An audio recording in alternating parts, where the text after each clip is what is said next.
The Wandering Tavern is 15 layers of corruption, gambling, exotic restaurants, hotels, expansive workstations, and buzzing accommodations.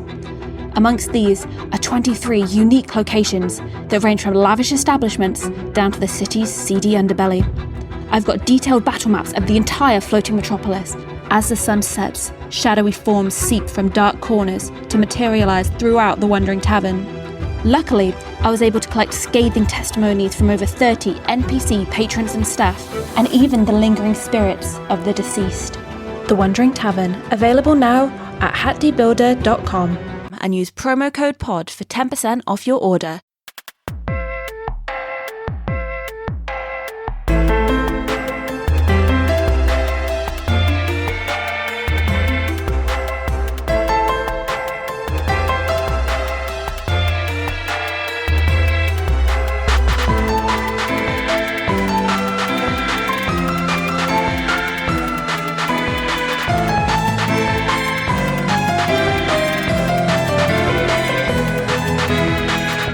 Welcome everybody to the Queerest Pathfinder Podcast on the planet.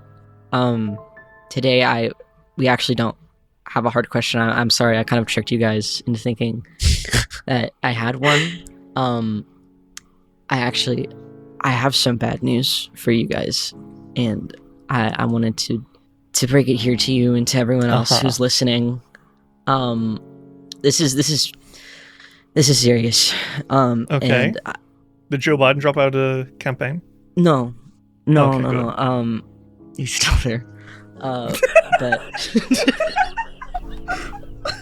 God damn. Sorry, continue. Bad news. I heard this morning, and I've been thinking about it all day, and it's all I've been able to think about. And are you guys sitting down? Because I think that you might take this better if I use record standing directly up with my hands pointing at the sky, but I'll sit down. I think you need to stop making this a fucking joke. Okay, sorry, continue.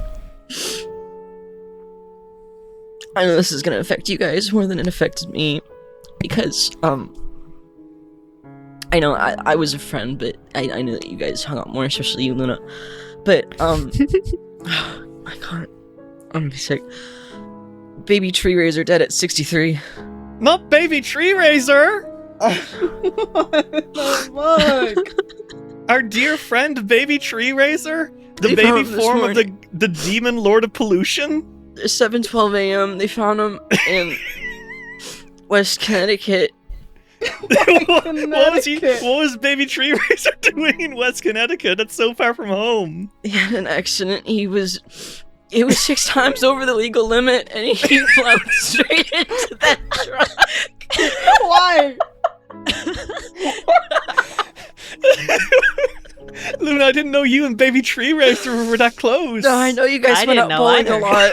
I know you guys went out bowling a lot. You talk whenever you guys had problems with each other. I know sometimes you had your ups and downs, but I know that in the end that was like your little brother. I'm just imagining, because Tree Raiser's this giant fucking pterodactyl demon with a giant axe. And I'm imagining him as a baby, and he's drunk driving. No, it's so tragic. I summoned him. I plucked him out of the timeline. That's what that. Oh no, Luna, he was so disoriented at not being in his home world. He was so young. He adapted. He was. He died. He was only 63.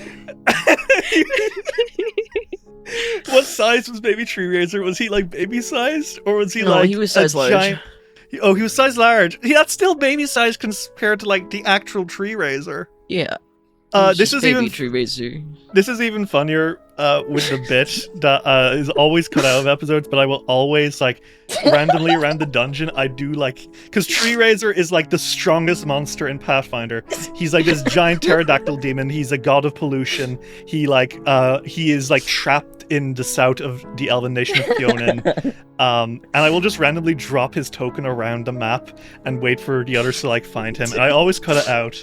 I usually notice him right away. You usually find him very quickly, and I'll delete him before you can tell anyone. What Jerry is not saying is that very often when I find him first, Jerry then proceeds to fucking gaslight me as if Tree Razor was never there. What was he even doing in the vaults? I mean, in the vaults, the other campaigns too, where like maybe I'll be the only one in so far. Like it'll be early. I'll be doing some character sheet stuff, like some fucking upkeep, and you'll just have him in there, Starfinder and you'll too. start RPing in the fucking text channel. That is And now true. He he's does do dead. that. And now baby Tree Razor's dead. Tree Razor's fucking dead, and we can't get him back. Ritz, thank you so much for delivering this heartbreaking news. Yeah, I mean, it kind of been easy for you to find him, right? Or did you like get a call, or what happened? no, Tree Razor called me. Oh, Tree Razor Senior, or like did baby Tree Razor like give you a dying call? So it's kind of both at the same time. Okay, that's right. Tree Razor was in the car with them. Oh Is no! he dead also?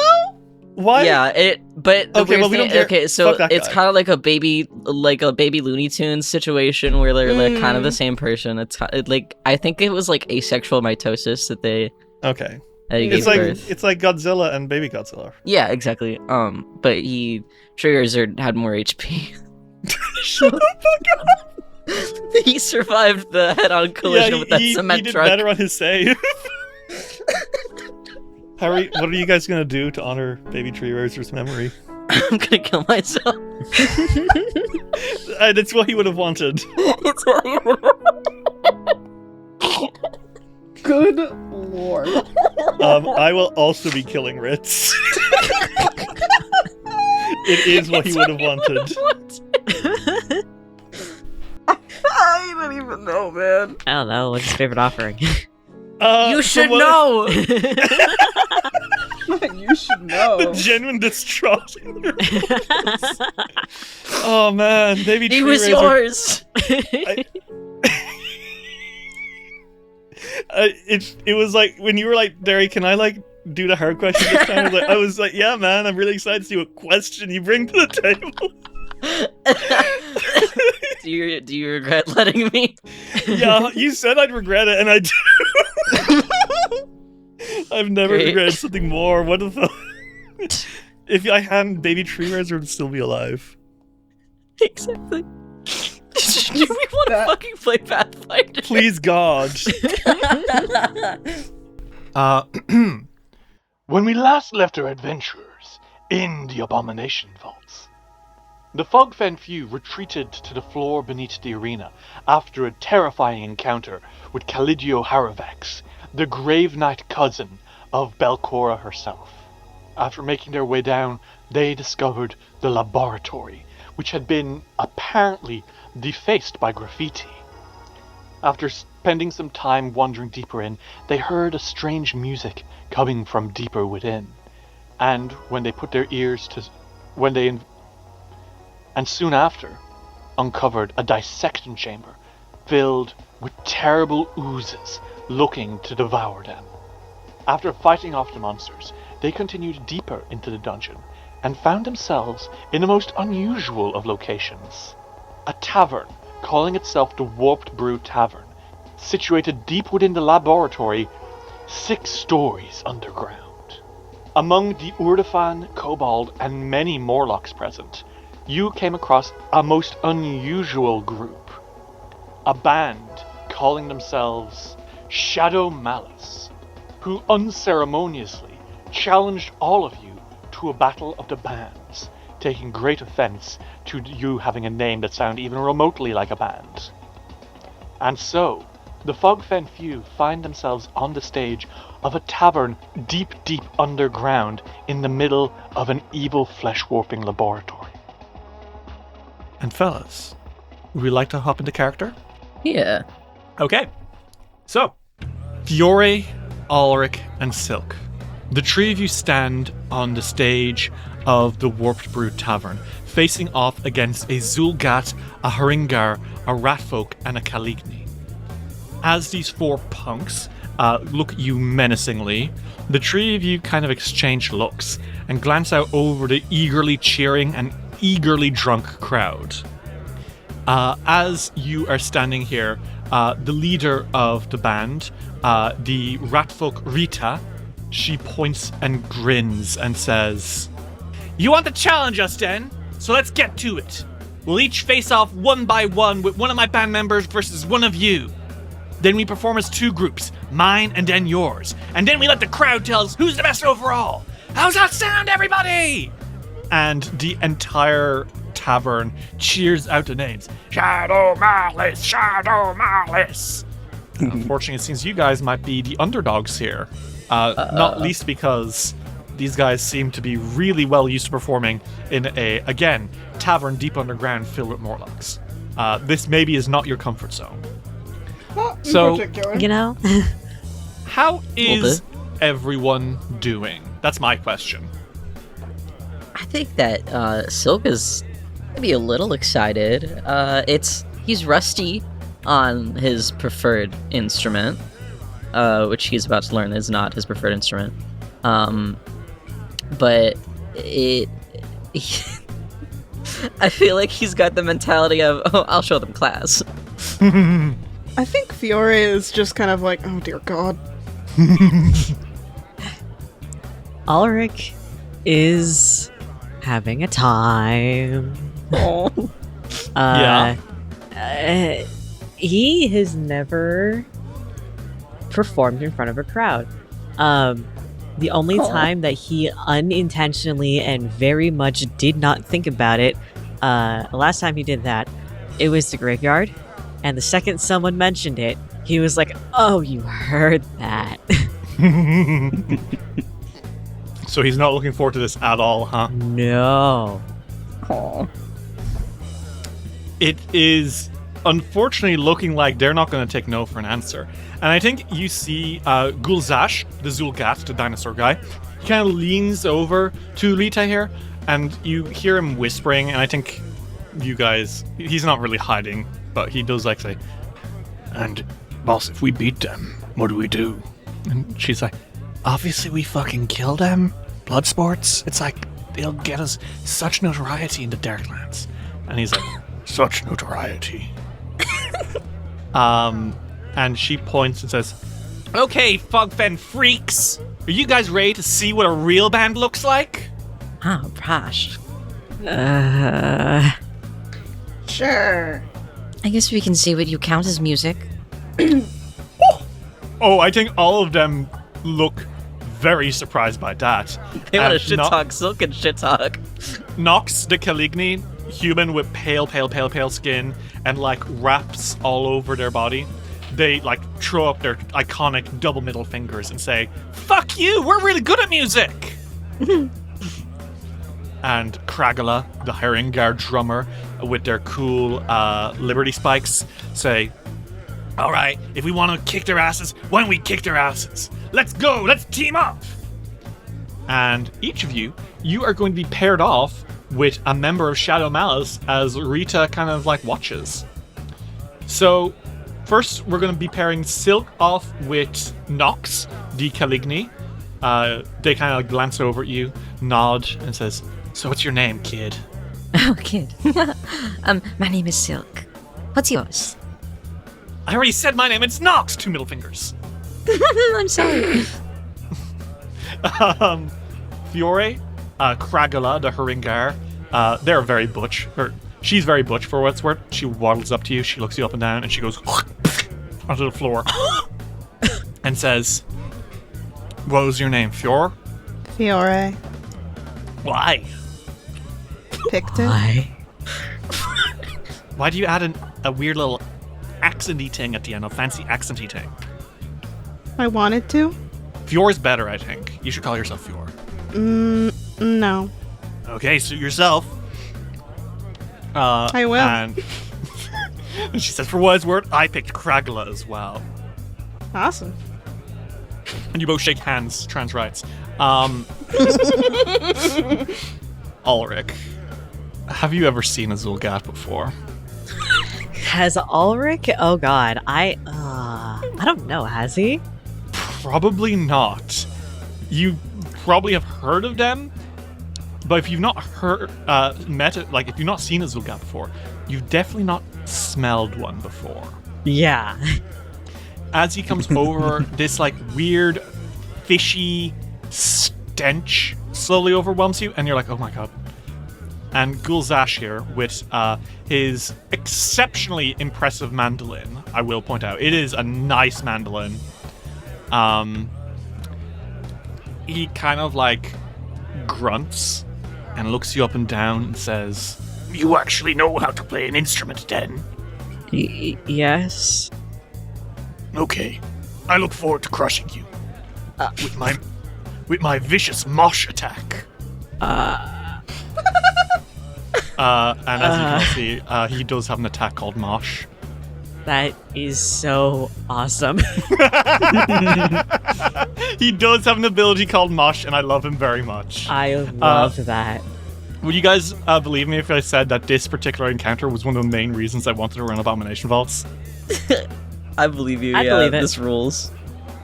Well, as Rita watches and the crowd is like buying extra drinks, you see that saucy Ordofan. Let me bring them up on stage again. Look at that. Look at that saucy Ordofan. Damn. I like that top.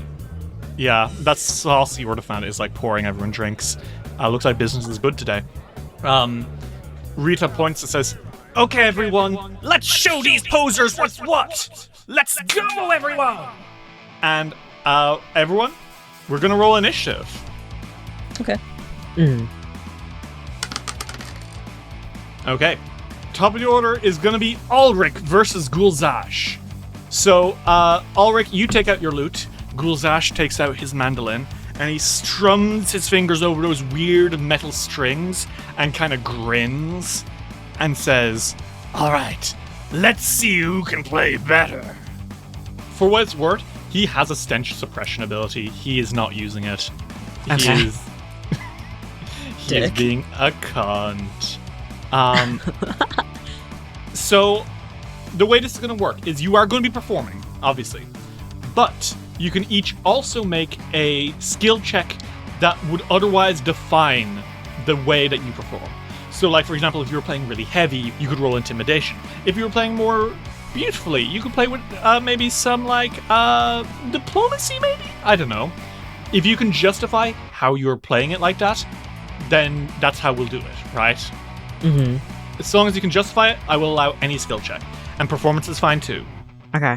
So, Alrik, as you stand and watch, Gulzash begins to shred on that weird mandolin, and the music it produces is like nothing you've ever heard before.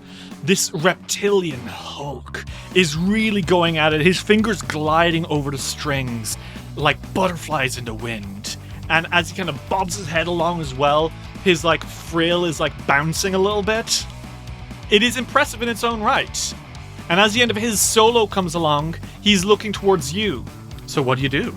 I think Alrik is just going to try playing on his lute and psych himself up. This is the first time he's ever done this, so he doesn't really know exactly what to do. But I think for right now, it's just like a standard performance on his lute. I think he's also trying to match the tempo of his opponent. Mm-hmm. Just so he's not like super left in the dust. He doesn't know if his music is like doing it for the crowd, you know? Okay. What check are you gonna make? It's going to be a performance check, Okay. which should be fine because he's a bard. If you're using your entertainer's lute, Uh-huh. that gives you a +1 to the check. Cool, I am. +1, 24. A 24 just beats the DC. Whee! Yippee! So I think you kind of furrow your brows, and how do you think this goes? I'm not sure. All I know is that he's probably trying to play it a little faster than he usually does. Okay. Yeah, I'm not really sure. I think he's just trying to let the music speak for itself right now. He's not doing anything super extravagant. He's just trying to get himself into it. Okay, and I think it's working. Alrik, as you begin to play, you've never done this before. You've never gone amp to amp, as it were, right? Yeah. And there is, like, backing music. You've got, like, Kragala on the drums. You've got Nox playing a little bit in the background. But they're not overtaking. When Gulzash here takes a step back and gives you the stage, almost kind of cockily smirking, like, what's this guy gonna do? You step forward you brace yourself and you begin to play, and you allow the music to guide you. And it goes surprisingly well. I think you see the Morlocks like kind of perk up their heads a little bit, like, oh. The patrons of the bar are all now fully giving you their focus. Before you were kind of the oddity, right? The punching bag. Mm-hmm. But as you allow your fingers to glide over the strings, just like those same butterflies, it's working surprisingly well. And I think I think by the end of your solo, and people are like, yeah! You probably have like these adrenaline shivers going through you, but it's good. You feel good. And I think Gulzash here kind of like scowls. He's like, wait until I use my iconic mosh ability. Okay.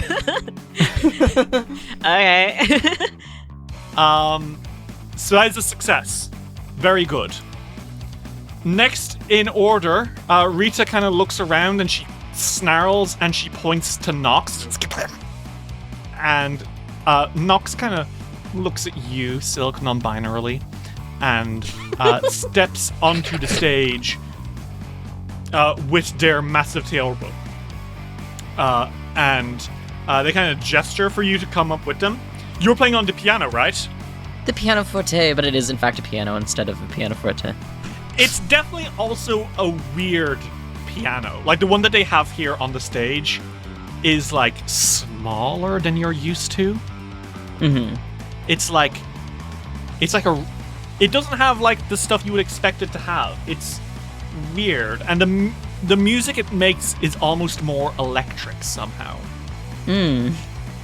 What I'm saying is that just like someone might recognize the weird guitar Gulzash is using to be like a fancy electric guitar, this seems like a fancy keyboard. This is so funny. Just like fancy Chiorbo is kind of like a giant fancy bass, right? Yeah. They glance at you and they kind of like grin. You can see like the smile lines from underneath their veil. And as they start performing, they really start to go hard onto it. And it's like this earthy, dirty bass line, right? And I think it's really getting everyone in the crowd thumping.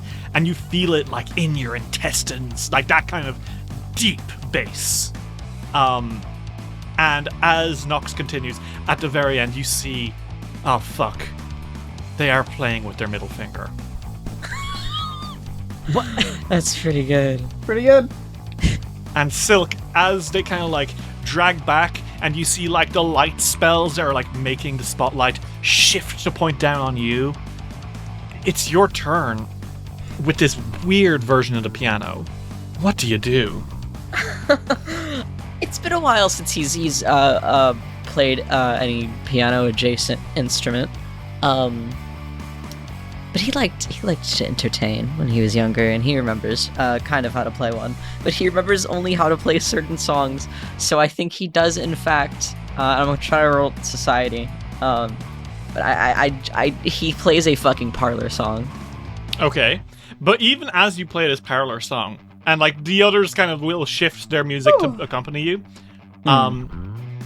it does come out very intensely on this piano. This shocks him to his core. Yeah, you're like, I don't want to do this. Let me be gentle. Oh, what is this contraption? Okay, and Silk, make me that society check. Yes. I was gonna say I'm so sad I can't have him play soul music with my soul lore. Pretty good. 29. That's another success, looking great. So, it's working. You're doing good. How do you think it succeeds in, like, wowing the crowd as much as Nox? How does this look? I think that Silk starts out a lot slower, and I think maybe it's not successful at first, but I think that Silk kind of looks to not only Nox's reaction, but the audience watching, and seeing that it's a little bit fucking lame. I think that he does kind of pick up the pace into a more like, oh god, what's that music called? like a kind of more ragtimey feel, but like it's fucking electro. These guys seem to like their experimental music, and you guys are really performing well here. Next, Den, as Rita is very angrily like, next person, go, fuck this. Silk, you and Nox retreat into the back line, and Fiore and Kragla, the two of you, make your way onto the stage. Fiore, you have your sitar. I do. I do need you to know that because you'd mentioned before that you take a little bit from like Muslim culture and stuff for it. So I googled Muslim music. Also, the sitar is not Muslim; it is an Indian instrument, for the record. That was I was like, oh, I'll just find something. Nope, it's a whole thing. Because there are different scholars that are like, is music allowed at all or not? So it was not as simple as I thought it would be. Oh, Damn. right. Because Yeah, they no, don't- that's a whole thing. And I was like, I don't even know what to do here. Well, what instrument would you like it to be? Well, it definitely involves, like, her religion definitely involves singing, dancing, music. So that is a specific thing. I think that Fiore and the flute are kind of cute. You want Fiore to have a flute? Yeah. Okay. It kind of reminds me of when kids take their first music class and they make them use the recorder. You know what I mean? Oh, yeah. I think, Fiore, as you bring it to your lips, it does again produce weird, clanging, metallic sounds, which is weird coming off a flute. But it works in the context of the music that's happening here, right? You just have to keep up with the pace everyone else is playing at. Kragala here sends you a sideward glance, and she begins to drum. 1, 2, 1, 2, and it's kind of getting everyone bobbing a little bit. She is fighting along with this great guiding, like this rhythm that kind of flows through all of you. She spins her drumsticks and kind of grins. She's banging her head as she goes, and it is really pushing the crowd to almost a frenzy, right? And for a moment you remember Rita talking about, if they lose, we're gonna ask them for we're gonna do a blood sport, we're gonna kill them, because that'll make us famous. And as her turn ends, the spotlights flick to you with your flute, Fiore. What the hell do you do? Well, I think most of the music that he's learned how to do, which I think he's okay at it. It's not his best skill, which is why he is a paladin. That wasn't the deciding factor, but it was one of them when he was a kid. But he's not terrible at it. So I think that he, but most of the music that he knows how to do is like religious music. So I think he's doing that sort of type of music. If I could use religion to roll. Yeah, I think so. You're definitely calling from your religious experience. I'm using a hero point. Thank you. I'm using hero point. Thank you. Yeah, that was not one. That could have been bad. 29. Yeah, how do you wow the crowd with this one? Because you were about to mess up really badly, scarily, but you pull it back at the last second and give a really exciting performance. I think that he gets a bit in his head for a second because he's like, I'm not actually that good at this. But I think that he is literally like, well, if I will just channel Sarenrae. Like it's literally I will channel the his faith. And the music that comes from that is pretty energetic, I think, because a lot of she's a goddess of the sun. And the sun and the daylight and the daytime and celebrating the light, I've always felt is like a more is like a very active sort of type of music. Yes. So Fiore, you perform the sickest flute solo that anyone in this underground tavern has ever seen. And by now, I think it is clear to everyone that you are all very equally matched, right? And Rita, the rat folk, her eyes kind of flare as Kragla shrugs and says, yeah, pretty good. and she kind of gathers her party and says, "Not bad, Fogfen freaks, but let's remember, people from the upper world have got nothing on the music of the underworld. Shadow Malice, let's show them what we've got." And as the three of you step back, Shadow Malice groups up. You see Rita step to the front. Nox starts first. They start pulling at their bass and really laying down a really chunky, solid groundwork. Kragala then, the Haringar, begins to beat. I just realized that their Liberty Spikes are in the bisexual colors. Good for her. She beats along with the time of the music, going with this bass. And in comes Gulzash, clawing out this disgusting melody. It is violent. It is hungry. It's like a toad crawling out from a cesspool. And then Rita begins to sing. And she sings really well. Each of these guys has an iconic musical ability. Like I mentioned, Gulzash can mosh. Kragala has a guiding rhythm that she can use to kind of like keep people upbeat with her drumming. Nox here can like run circles around you with performance checks that demoralize and faint. But Rita has a vocal warm-up ability that lets her scream sonic damage. So when she sings, it is not just singing. When it gets to the crux of the song, when it gets to, like, when she sings, it's this deep, growling, gravelly voice. And just as it gets to the crux of the song, she pulls out this scream, almost like that of a banshee.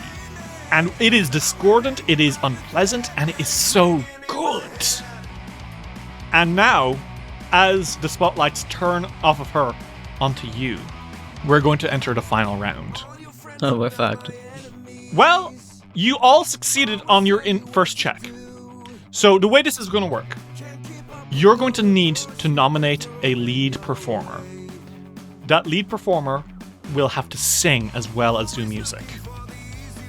For each success that you guys got before, you will give a +1 to the lead performer's role. For the rest of you, I will want you to make me a performance check specifically to aid the lead performer. If the lead performer succeeds, then you have won the Battle of the Bands.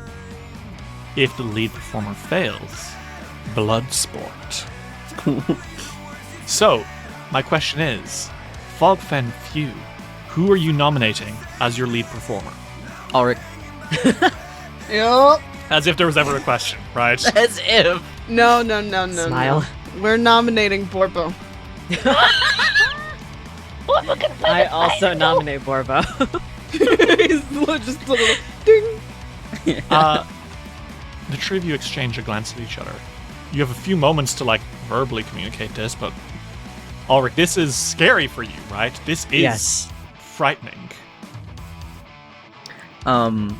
In that few seconds, Silk kind of takes Alrik by one of his hands and says, Ricky, you can say no, but would you be okay to sing? I can try. I think you'll do beautifully. Alrik squeezes Silk's hand and says, I really appreciate that. I'll give it a shot. Okay. Well, everyone, I want us to start by laying out our own backing track. Silk, would you please roll me a performance check as you start putting down, and it has to be for performance. It can't be society here. Right now, it's gotta be performance versus performance, right? The other one you could kind of faff around, you were showing off. This one, it's music versus music.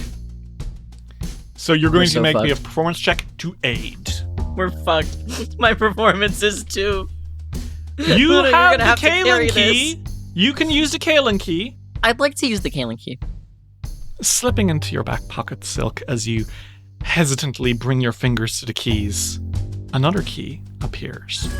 And for just that moment, you feel a surge of confidence.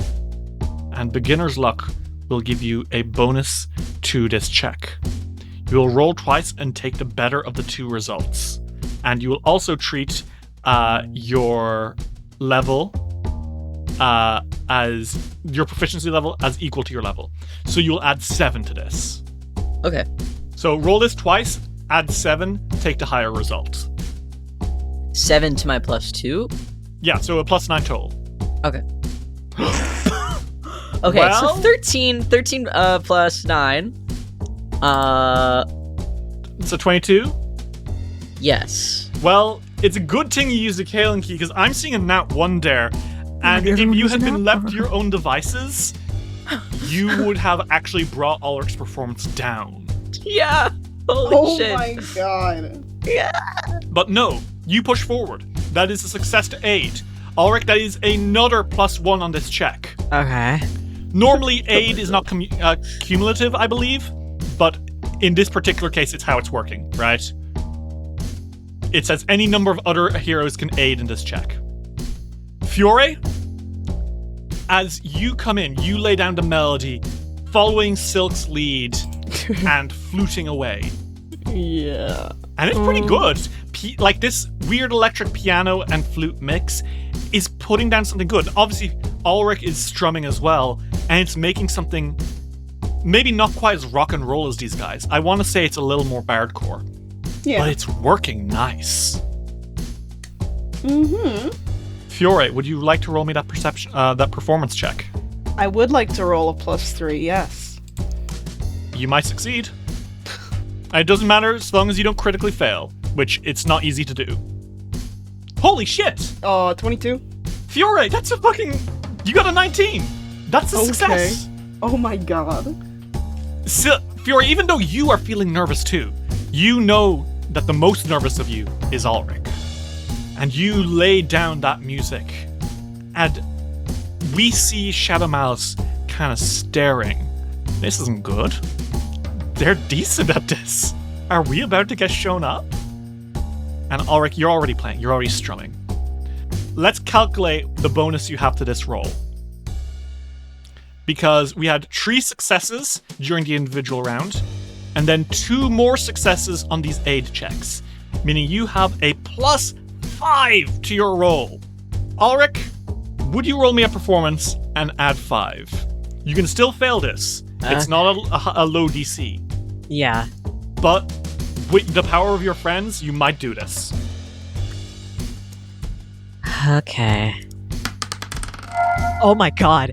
No fucking way. Oh There's no my way. God. There is literally no all of way. you saw that. All of you saw that. Nat fucking 20? No fucking There's no way? There is no fucking way, dude. All of you fucking saw that. No, it was I'm on your see- Foundry screens. I see that. It's literally, I saw that. What the fuck? It's fucking green. There's no way. I'm actually shocked. +5, dude. That's Already 38 in total. 38. That is absolutely fucking insane. I They mean, die. The other band dies. Alrik, how do you perform so well that you change the tastes of the Abomination Vault's music scene forever? God.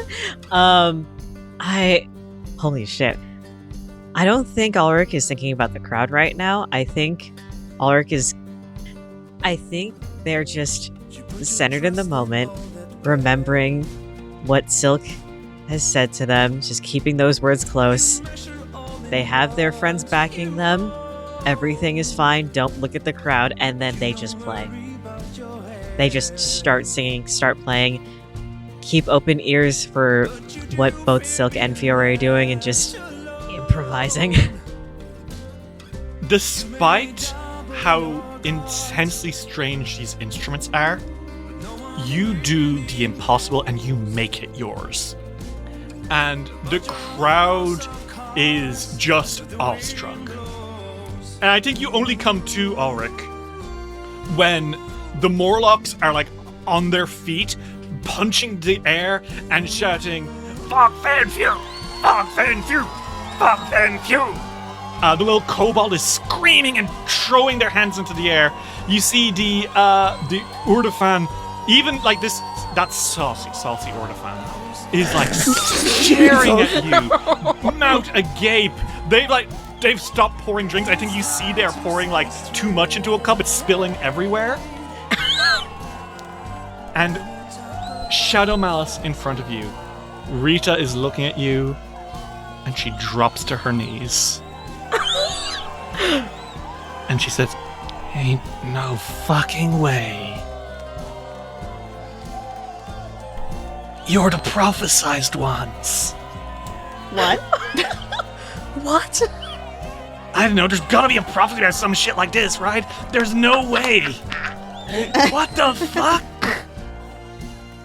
How did you do that? Oh, we have a genius musician who we love very much. Alrik blushes. It's true. Gulzash steps forward and shakily puts his instrument on the floor and says, I'll never play again, I swear. I don't think anyone is asking you to do that. I am not worthy. No, please keep playing. No, you should. All of you should keep playing. What you're doing is revolutionary, and it changes the music scene quite well. Yeah, I mean, none of us have ever heard music like the stuff that you're playing. Kragula says, none of us have ever heard anything like what you're doing. That's crazy. And Nox. Their generational talent, like, so cleans it. Nox Blush harder.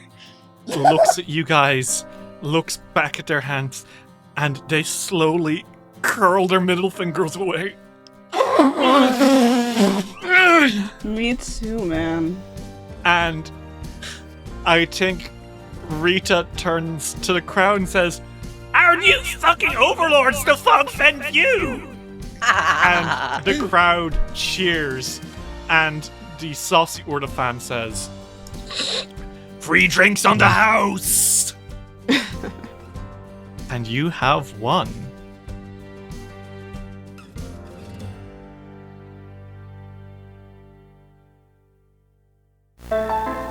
Dice Will Roll will return after these messages. Hey everyone, and thanks for listening to another episode of Dice Will Roll. And what an episode it is. This is one of my favorites we've done so far. I'm very, very proud of it. I am here today to announce something very exciting. A month or two ago, we switched our podcast hosts, which many of you may have noticed, and I'm finally happy to announce the reason why. We would like to introduce you all to the Podderation Podcast Network, a network of podcasts, including ourselves and other amazing shows, such as Rolling Dice and Taking Names, Dungeons and Dragon Fruit, and The Next Session. The idea behind Podderation is basically if we can get a load of indie podcasts, smush them up into one ball, and they all have the same interests, which in this case is nerdy stuff, we have the collective bargaining power for bigger sponsors, bigger ads, and bigger opportunities, which is huge for all the shows who are joining. Podderation is a nerdy podcast network with some absolutely incredible shows and hopefully some advertising opportunities down the road for Dice to Roll, which will be perfectly suited to a nerdy audience. So you can say goodbye to the ads for cars, heating providers, or orthodontists, or whatever the hell you guys were getting ads for before, and start looking forward to some much nicer nerdy ads from some great sponsors. Check out the Podderation Discord. It is linked in the show notes of this episode. It is also available on Podderation's website, which you can find at podderation.com. And if you're looking to level up your own podcast and join Podderation, I believe applications are open. The guy who runs the place, Hugh Siddle, he is phenomenal. He's such a lovely man, and he made the whole thing super great. I think we were one of the first members he approached, which was very flattering.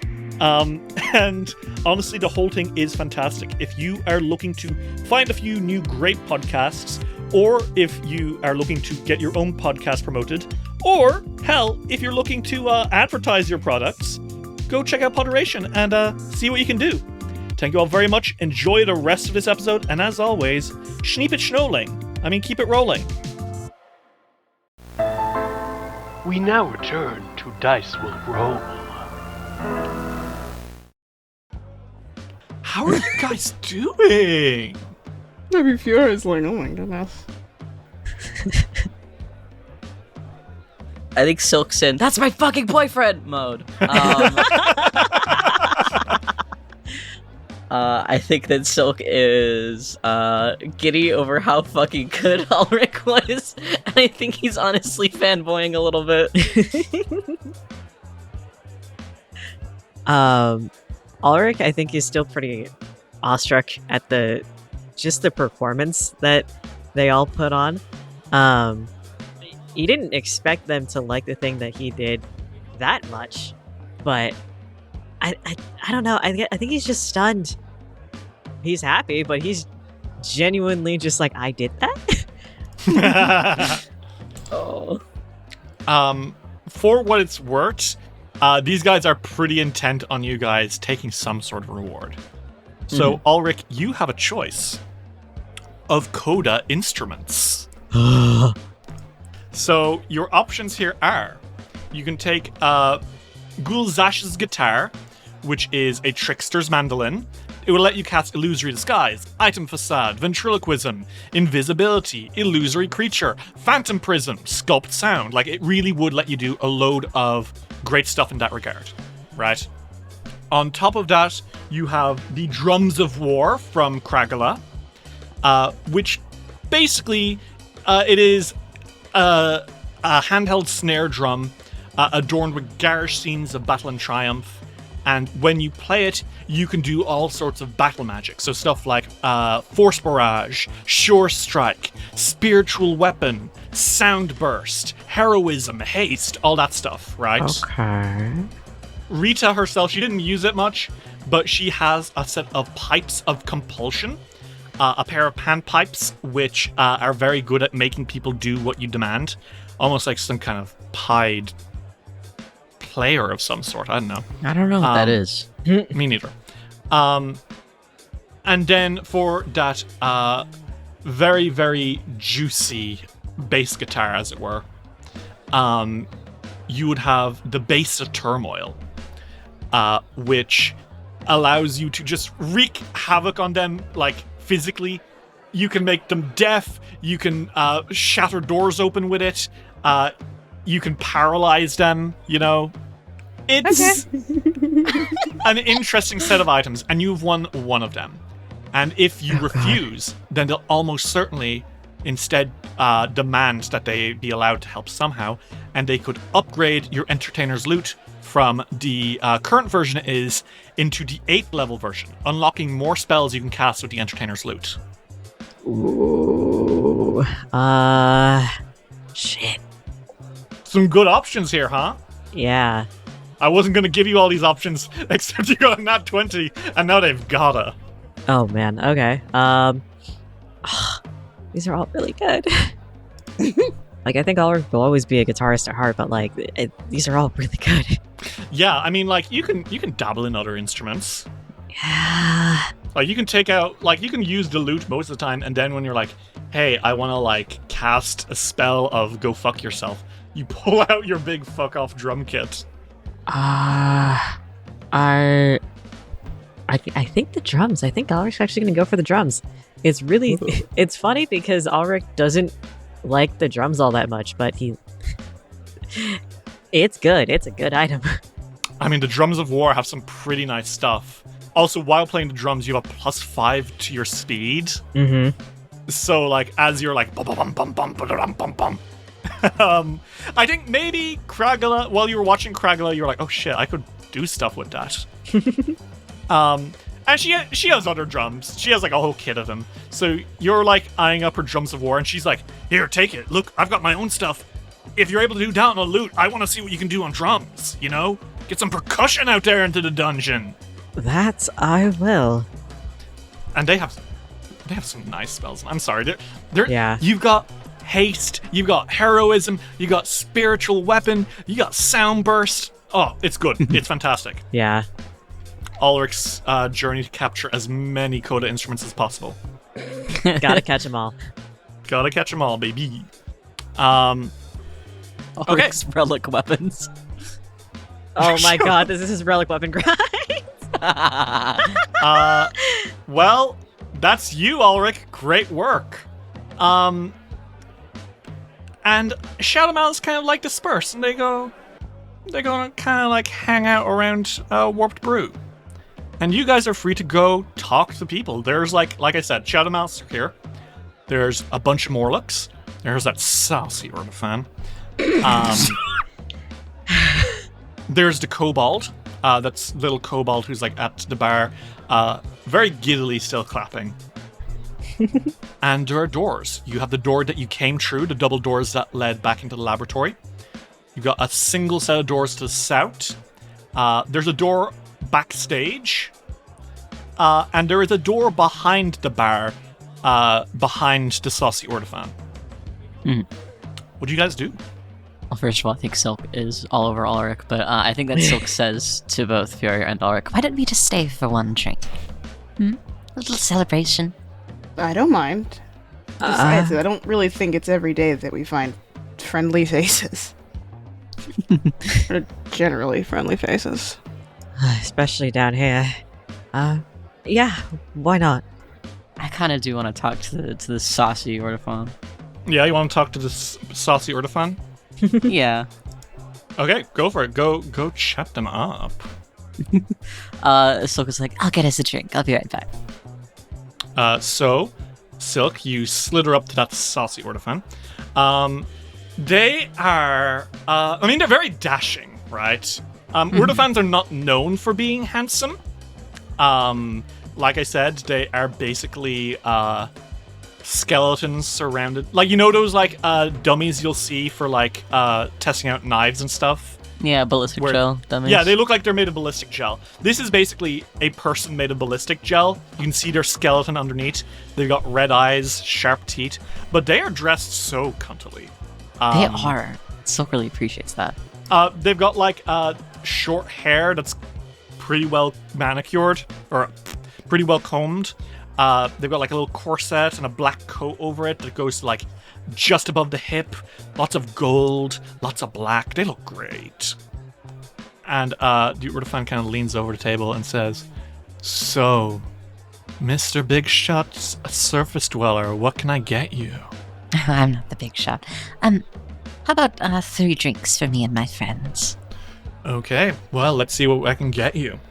And they turn around and they pull out some beverages. A set of Fiore cocktails. Ooh. So Fiore cocktails are a fortifying ginger beer spiked with rum and a mixer. It's rumored to have originated from a barbarian-themed festival in a popular mead hall, specializing in alchemical beverages. So this item, you'll get some for free, but also you will get, I think, 3 that you can share between yourselves and have in your bags. And you can just keep those bottled away for later. Smiles. So my question is, what kind of mixer would you guys like? Because these have different mechanical effects. Would you like lemon juice and powdered claws, more ginger and more rum, flower petals, a splash of bitters, yuzu juice and powdered giant hair, or pomegranate juice and elemental reagents? Give me the fucking flower petals. You want the flower petals? Hell yeah. Okay. You're getting a mournful Fiore cocktail. A few flower petals add a powerful aroma to the drink. You gain resistance 1 to void damage for 10 minutes after drinking it. Oh. Pretty cool. Okay. Pretty good. So I'll drop down to your sheet, but you get a free one now. What about the rest of you? I'll do the pomegranate juice with the elements and stuff. The pomegranate one. Well, that's a wormhide one. Wormhide Fiore cocktail.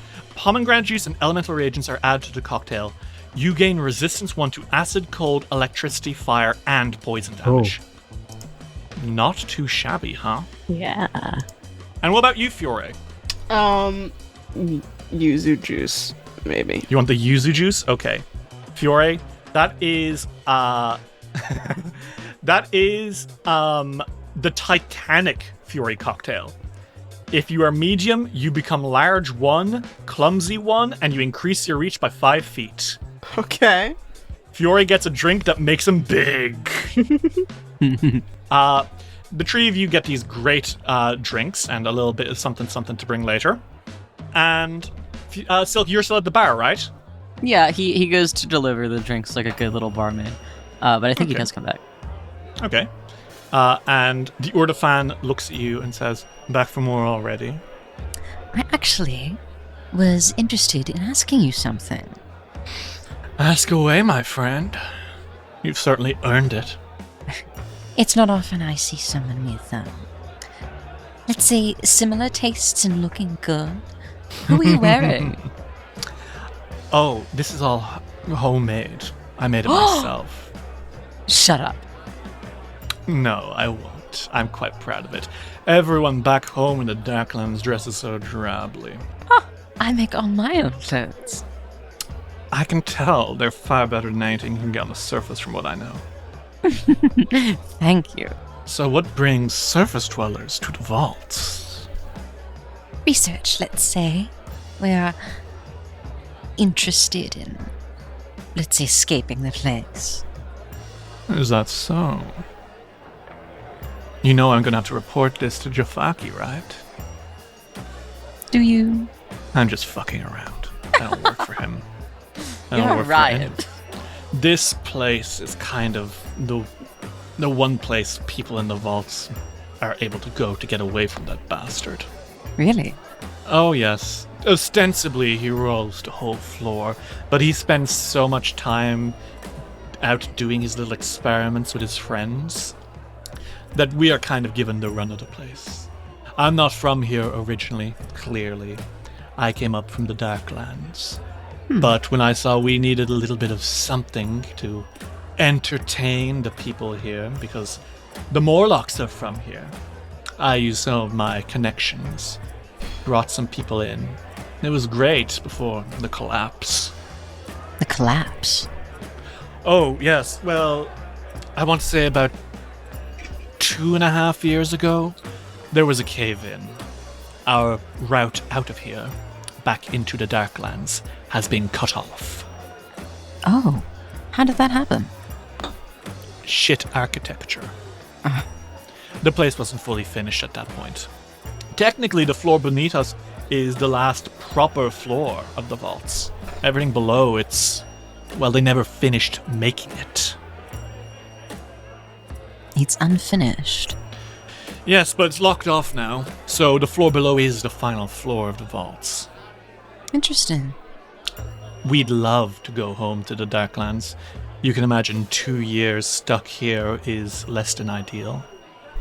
But at the very least, I was able to make sure that Shadow Malice came up and, well, band rotation hasn't been great either, clearly.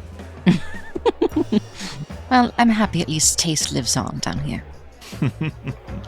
Well, maybe if you guys want, you can perform here a little bit as well and help our captive audience. You may be seeing more of us. I'd appreciate that. So, Silk, what the fuck? That's a lot of new lore. Yeah, huh? whoa. So Holy let's shit. refresh. What have you learned here? Everyone fucking hates Jafaki. Yeah, fuck there was a cave-in, and they'd been stuck here for 2 fucking years. Mm-hmm. Interessant, is all I have to say. That's crazy. That's insane. Imagine, they have their own reasons for coming here in the first place. Obviously, but imagine you just get fucking trapped in this place for 2 fucking years and you can't leave. It does make sense to you, though, right? They can't go downwards, and as far as they know, they can't go upwards either. Yeah, they don't know. So they've literally just made this little community here in the middle of the labs because it's the place where they're being bothered the least, because up above, there's monsters. Yeah. You don't really know. There's evil scientists down here, but they seem to be doing their own weird science shit in the background, so... Yeah, he seems preoccupied. Yeah. Interesting. And I think, so we're gonna pop to someone else. Is that good by you? Yeah. As you cut out, Silk starts to go on a tangent about Alrik.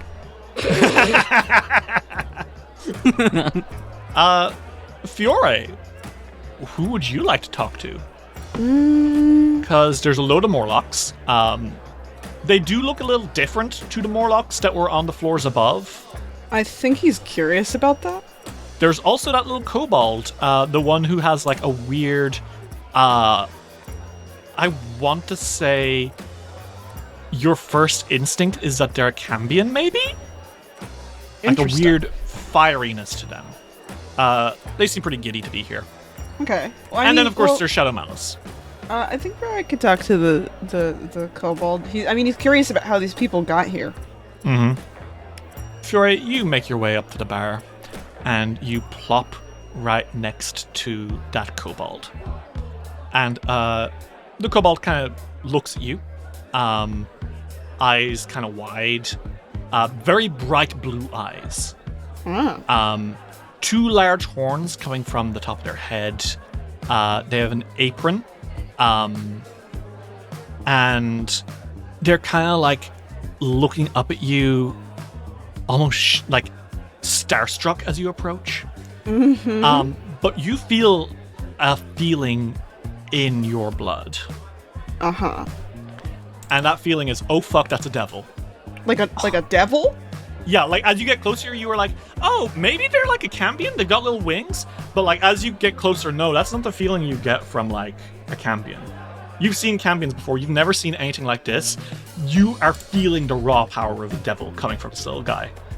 Uh-huh. And they're just looking over you like, and they keep looking away. Hi. Are you okay? Yes, no. I'm good, thank you. Hi. You're really Hi. cool on the flute. Thanks. I just learned it when I was a kid. I'm Fiore. He kind of holds out his hand to shake. Hello. My name's Dromai. It's nice to meet you. It's nice to meet you. She has like a big bag by her feet that seems to be really full of something. And she's kind of like shifting a little bit. And she's like, So, you like music? I mean, it's a part of my religion. So yes, I do. That's really cool. I have a religion too, you know. What's that religion? Well, once upon a time, there was like this demon, and she was like, she was like all about like murder and assassins. But then a few years ago, she suddenly she decided she hated violence and deception, and she wanted to make beautiful art. And she sent out this vision to anyone who would receive it, and she was like, if you don't have to be the monster you think you are, you can redeem yourselves, make art, be beautiful. And I was like, that's really cool. Her name's Nocticula, and she's really cool, and I like her. I had a feeling that she was saying that she meant Nocticula when she started talking about like when she started talking about, I don't know, I had a feeling halfway through. Fiore's, would Fiore know who Nocticula is? I feel like he would. Yeah, I mean, Nocticula, she kind of ascended like about 3 or 4 years ago now. Mm-hmm. So I think it's definitely like news, but it's like, it's become quite popular around Corto specifically. Yeah, Fiore's like, oh, I've heard of her. Really? Yeah. She's really cool, right? She's pretty cool. I like her a lot. I'm glad. My name's Dromai, by the way. I already said that. It's okay. It's nice to meet you anyways. How did you find yourself here? Oh, I was born here. Oh? Yeah, I was born here. How? Well, my parents had a clutch of eggs, and some of them were fertilized, and I hatched. Well, okay. Well, that, yes, but here? Oh, no, not in the Warped Brew Tavern, no. Below. In the vaults? Yes. Are Although, people, well, yes. are people being born in the vaults often? I mean, I guess Yes, there's I was born. My siblings are born. Huh. It's a pretty good life, all things considered. We've been I exploring. mean, not for me, I hate it, but for everyone else, it seems to be a pretty good deal. Do you not like it down here? I mean, it's not my favorite. I See, mean, I don't want to be a kobold minion. Well, you shouldn't. I want to be an have- artist. Well, I've been well, I mean, you collecting. should- I've been collecting art that was done here, around by other people, and trying to replicate it and painting it on the walls. But the slimes keep eating the paint, so I started carving it in. And Oh! I saw some of it. yeah, I'm tagging the vaults. It's my joke. It's my goal to tag each floor. But because, for the last 2 years we've been trapped, I've only done these 3 floors. You've been trapped? Yeah, it's a whole thing. There used to be, floors below, but they're locked off by a cave-in. A cave-in? Yeah, it's when rocks fall and block off a tunnel. I know what a cave-in is. My name's Dromai, by the way. It's nice to meet you.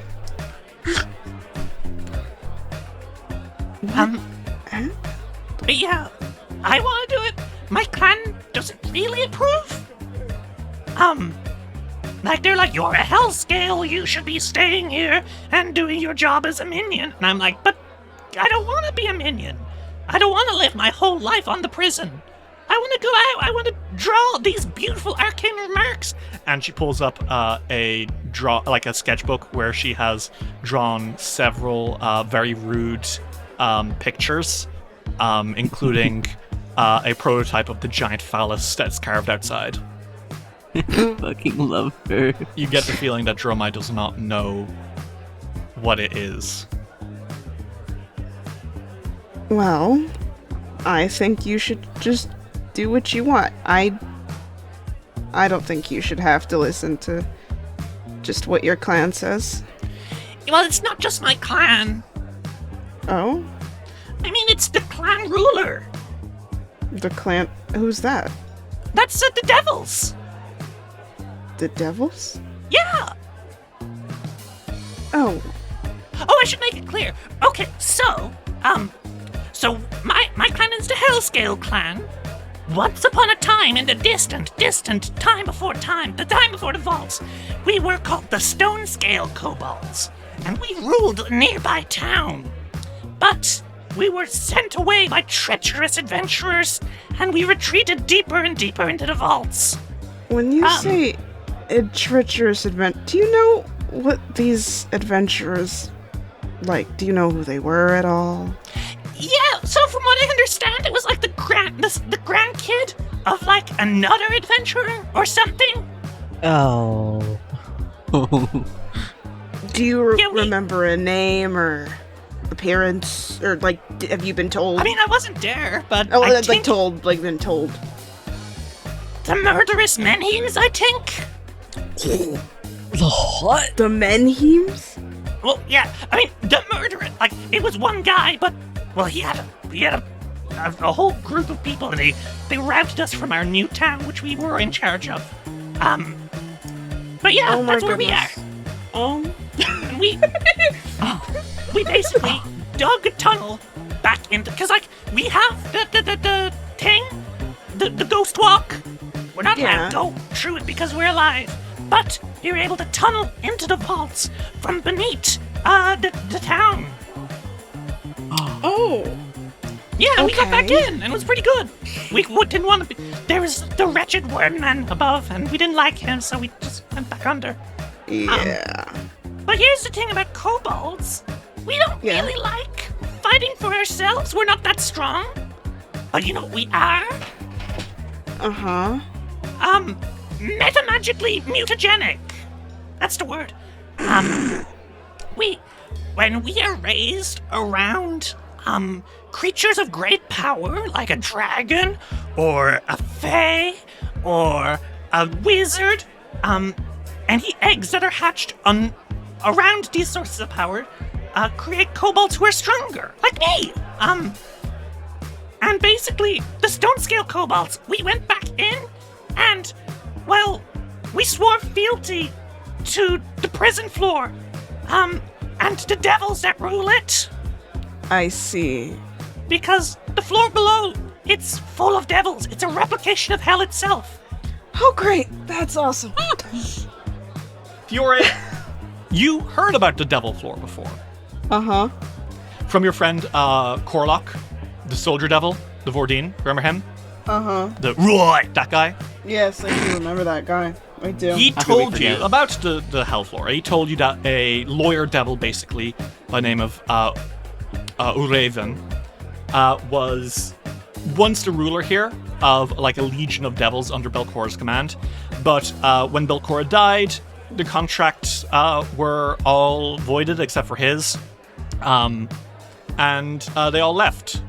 And there's no devils left because they all like went back to hell. Huh. So he's like fascinated by this. He's like, I didn't know that about kobolds actually. Glad you could help. Yeah, no, that's actually pretty cool. I'd only really heard about the kind of kobolds that I know a lot of kobolds end up around dragons because there's a lot of powerful that's dragons. a stereotype, and we look like dragons, kind of. So a lot of people think that, but no, I'm actually like born with devil powers because of all the devils that are on the floor below. I see. When was the contract? This is out of character. So the contract was voided and all the devils disappeared. Like 500 How years long? ago. Like 500 years ago. He goes, if you don't, this is a really, it's a kind. How old are you? I'm 12 years old. Oh my god. Okay. Wow. And there are devils in the floor below now? Yeah, it's the prison floor. It's meant to look exactly like hell. Was it a lie? Was he lying? Boss O'Raven said because he's like the big boss. O'Raven, he's nice. I don't like him, but yeah. It's okay. I'm not gonna judge you for disliking anybody. Originally, it was supposed to be a prison for Belcorra's enemies, but Boss O'Raven convinced her that actually it should be a reflection of hell to make the devils more useful, and he was going to train them to be an army of devils. And when Belcorra died, he just decided to stick around. Because his contract was voided, but he decided to chill out. So he's still down there with an army of devils. And my parents. And my clan. Parents and your clan. And they're all loyal to these devils? Oh yeah, but they're sticking the muds. Well, do you know what their goal is? Are they just kind of being generally... Well, my parents generally... I say parents, but like I've got like 4 or 5 of them. It's kind of like a communal thing. Oh, no, yeah, I get I'm Dromai, by the way. I'm Fiore. Okay, nice to meet you, Fiore. Yeah, no, my parents' goal is like, serve a raven. I mean, do you know anything about the devil's goals? Most of it is to serve a raven. And do you know what he wants? I don't really know. He always kind of trails off when it gets to that part. I don't know why he stayed behind. He complains about being here all the time, but he won't go back. Interesting. He's probably up to something. Thank you. No problem, best friend. I mean, Fiore. Fiore kind of shuffles and he's like, do you like living in the vaults? Oh, fuck no. Do you want to leave the vaults? I mean, it would take a long time. I mean, we leave the vaults all the time. I don't live here. I live in the town nearby. Yeah. Oh, do you have a tunnel? Because, it took the Stone Sail kobolds of old, months to dig, and there was a whole group of them. And we don't know where that tunnel is anymore. Well, I did try once. the ghost walk thing? Yeah. That's gone. What? She leans in. What? Well, You cannot tell anyone about that. I've only if Jafaki and his minions find out? That's something we're trying to stop. Everyone knows he's already trying to bust out. He's doing that weird experiment thing with the mushrooms and Well, that's why we seeding came. things, and we don't know. That's actually why we came down to this floor. We're looking for him. Okay. Wait, so we can just leave? If you wanted to, yes. Oh, wow. I could go to the mystical city of Absalom. You could go to Absalom. That is Hey, a very is it big. Absalom? It's Absalom. I always thought it was pronounced Absalom. It's okay. I thought epitome was pronounced epitome for the first Wait, it's 18 not? I years thought those of were my- different words. Nope. I thought they were pronounced this. I thought it was pronounced epitome for the first 18 years of my life. She looks somewhat freaked the fuck out. It's like, but you can leave. And I mean, if you needed, like, somebody to accompany you up, we could probably help you up. We're still exploring a bit for now, but I wanna tag every floor. I guess I could do the top ones first, but I'll never get to the bottom ones. Okay, I'll tag the top floors. I don't even know what I'm gonna tell my clan. well, you're. How old are adult kobolds? I don't know the. Well, I mean, like, I am an adult. I'm 12, but like the elders, they're really old. They're like 60. Oh, that's pretty old. Well, you're an adult, so you can make the decision yourself to live how you want. I know that a lot of kobolds congregate around one really strong. As you're saying that, she Person. is looking up at you with big, sparkly blue eyes. But you can. She's like coming ever so slightly closer. But, I mean. Why can't you be that strong thing? Or have you guys ever considered having a minion?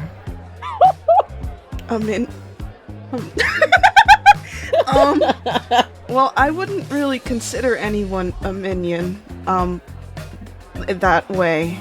But not because Borbo I elsewhere don't. is doing a little dance for silk in front of a crowd. God. Dance, Bobo, dance. Fiore glances over, and he's like, friends and companions, though, are always a good thing. She leans ever so slightly closer to this. Friends and companions sounds good. Can I get you anything to drink? Nah, it's okay, I have this, and he's still got his yuzu juice. And Fiore, you sip on your beverage as that's again a lot of news, right? Yeah. What have we learned? Kobolds fuck. They do have sex. Kobolds This was lay eggs. That's true. Well, I mean, we learned about, like, the way that kobolds have, like, they will absorb the Magically magical. mutagenic.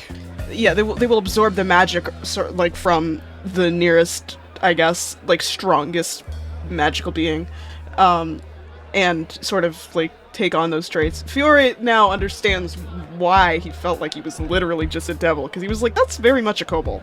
Like, that's just a kobold. She's just a little girl. Like, she's just a kobold. That can't, like, maybe she's a champion. Why does she literally just feel like a devil? But also, the idea that what they were told was wrong is very interesting to him, because he's like, was it a lie, or was it just like who lied? Well, what Corlock told you was like, well, yeah, I mean, like, if my contract is unbound, then I'm gonna assume everyone's contract is unbound. Which seems to have been true, Fiore, for what it's worth. Mm-hmm. It sounds like this Uraven guy is very open that his contract is unbound. Okay. But he won't But leave anyway. The Fiore is a little confused because he's also complaining. Yeah. So he's kind of like, right now he's a little suspicious. And he is glad to have made a friend. He's actually, Fiore is quite pleased to meet nice people in the vaults. It makes him really happy. Because it's essentially, like, not that it's the same as him, but he was a nice person in the dungeons also. So he's like, yay. Okay. And now, Alrik, as you're coming down from your adrenaline rush of that performance, how are you doing? A mix of more confident and I can't believe I just did that. Yeah.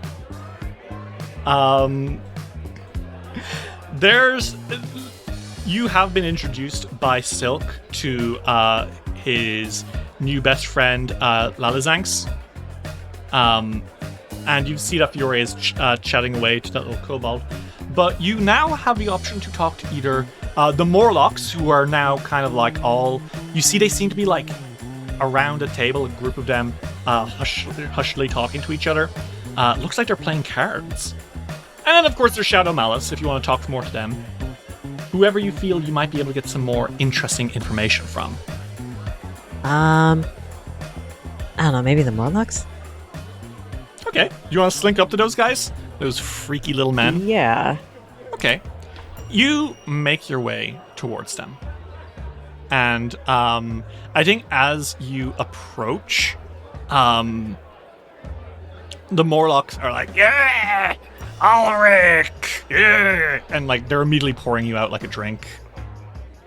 Unlike the Morlocks from elsewhere, like from the above floors, you see that these guys are wearing like decently fine robes. Obviously they're like tattered and a bit shit. But like these ones are not as poorly dressed, which is to say they're not just wearing golem loincloths, you know? One of them's got a fez. One of them's got a big smoking pipe, you know? It doesn't look like it knows how to use it, but it's using it. Okay. And one of them kind of like slinks over to you and kind of like pats your back and says, "You put on a real show, friend. You're not half bad for a sun kisser. Thanks.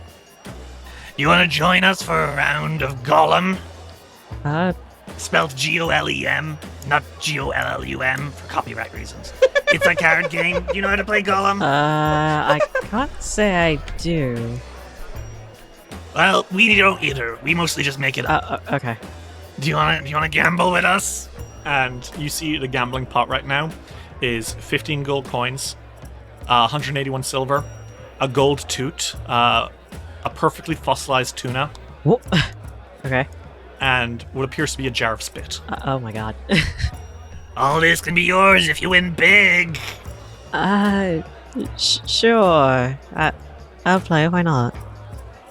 Another one, a skinnier one, says, You gotta put something down yourself. What are you gonna put down, sun kisser? Hang on. And he goes through his entire inventory. It's important. You have a feeling that they'll probably take mostly anything, Wait, why do I have 2 spyglasses? just in case.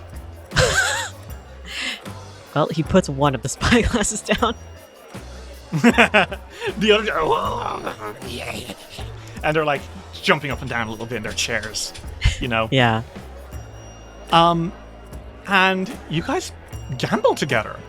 And I think, like, obviously these guys are a little off-putting, but you quickly get the impression, no, these are just people. Yeah. Like, yes, their immediate impression is, oh, Jesus, that is Gollum from Lord of the Rings, playing Gollum, a card game spelled differently. And they're weird and stinky and strange. But no, after a few minutes, yeah, their personal hygiene could be a little better.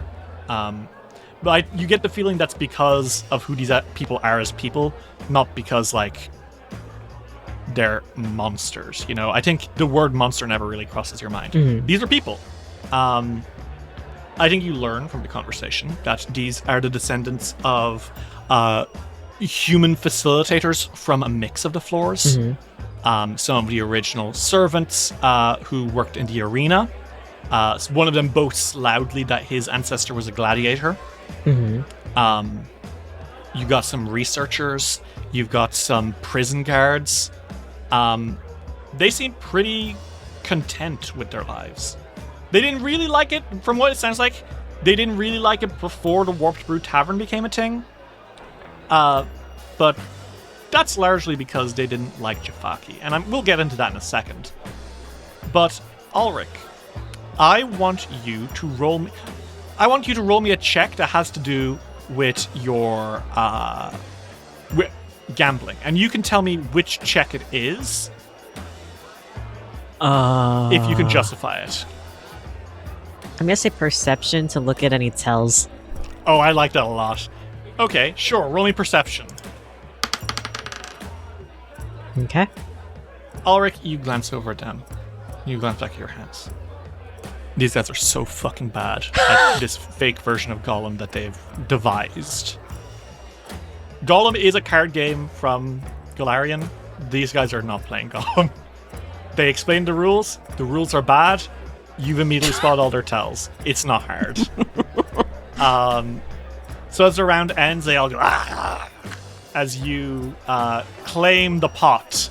So I will be adding 15 gold, Yay. 181 silver, Yay. a gold toot, Okay. which is worth 5 gold, and a perfectly fossilized tuna skeleton. Yay. So Alrik, you have that now. Sick. You guess. And you get your spyglass back. And the Morlocks, I think Fez here with the Fez, kind of leans forward and says, This is way better than having to do all that stupid menial work for Jafaki, though, I'll say that much. You had to do menial work for Jafaki, really? Yes, well, we kind of don't. We don't have to, but he and his Sugati friends, they're really convincing. and I think Skinny leans in and says, By convincing, he means that they'll kill you. Oh, well, that would convince most. It's very much so. Do what we say, or we'll get you.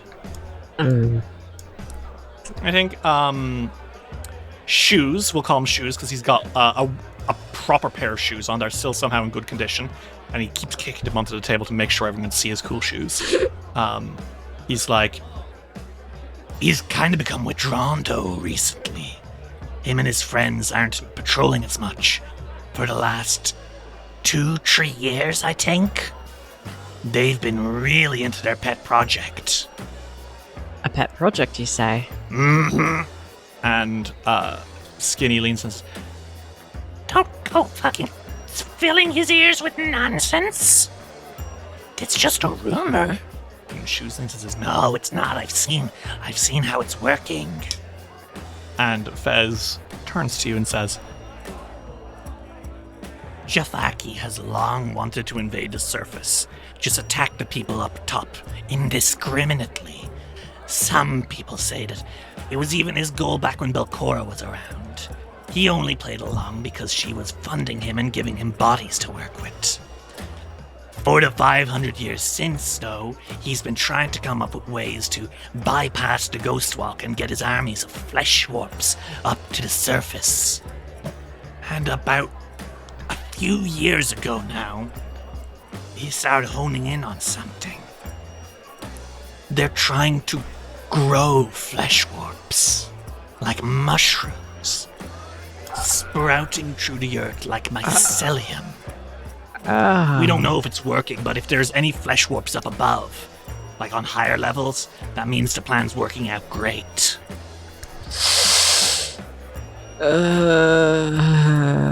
Okay.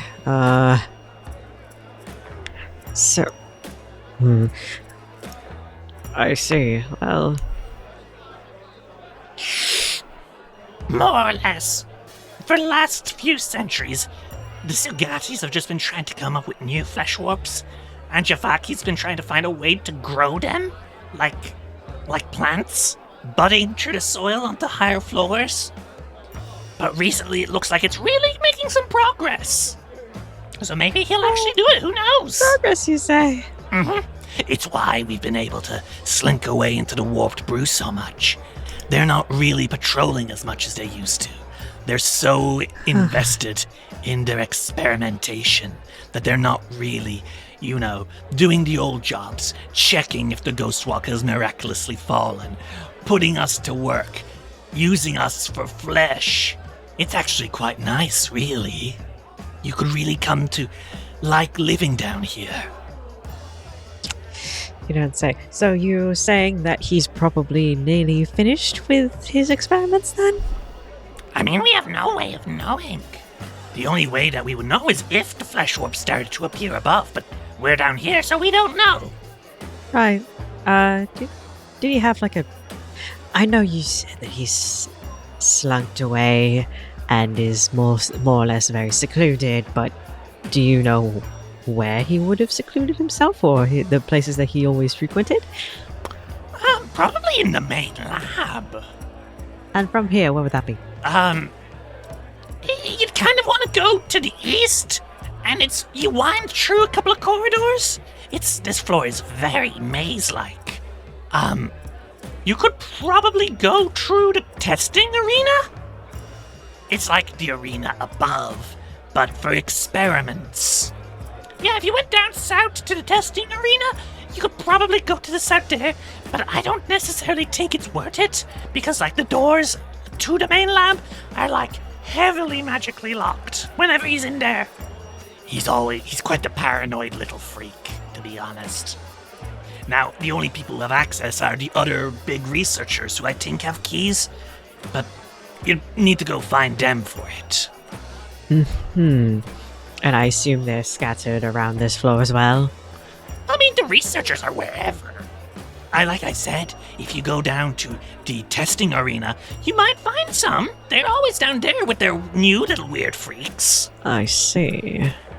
But beyond that, you could try to bash down the door if you wanted to rush directly towards Jafaki. It would not be impossible to just rush in. But maybe there's stuff around that will help. I don't know. Well, at least there's a general way towards him, hopefully. Yeah, but just go east. Like I said, quite mazy. Yes, it's a very mazy floor. Just that general direction. And you'll probably stumble into him. He's in the main lab. It's the bottom southeast from here. Very southeast. Just keep winding to the southeast and don't lose track of where you are, because you'll lose yourselves in the maze. Oh, we've been developing a map of this area, so... Oh, goddamn! That's crazy, can I see? Well, the one who has it is over there, and he points to Silk. Hey, Twink! Come over here! Good God. Was that one for me or for you? I don't know. I don't know. We're both blue. Blue Twink! That could be either of us. Hopefully my patrons. We both also have white hair. Isn't that funny? We've got a lot Hey, of blue-haired white Twink! Blue-haired white twink. That's not Silk. Blue-haired white Twink! No. Blue, white-haired Twink! Over here! With the weird eyes! His eyes are not weird, Silk, sweetheart. Silk gets up and he walks over. Yes, my dear. They were interested in your map. Oh, my map. Silk pulls out his Astronomicon and flips to the map chapter. The mapter. They're all kind of squirming and looking. I've got detailed annotations on every single floor that we've been to. I haven't been up to the arena. And one tilts and says, What's this floor? I've never seen this before. Oh, that's another building. Sorry.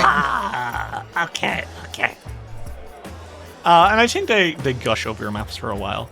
And I don't think they're smart enough to realize that there's anything weird going on. As Silk shows off his maps, he's sitting in Alrik's lap. Oh my god.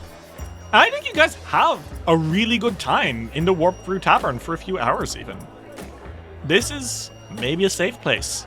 And maybe a place where other denizens of the vaults might start going once news that the Ghost Walk is down reaches everyone. So, after a while of drinking and chatting, you meet up with Warped Brew a little more. Gulzash mercifully turns off his stench. Some more gambling with Morlocks. The three of you are able to kind of meet up on your own at a table and start planning what to do next. Because you've all received some serious bombshells. I think they moved to an empty table, over here. Oh, what the fuck? We literally went to the same table. So on this side. Bro, we literally went to the same spot. I make out with you.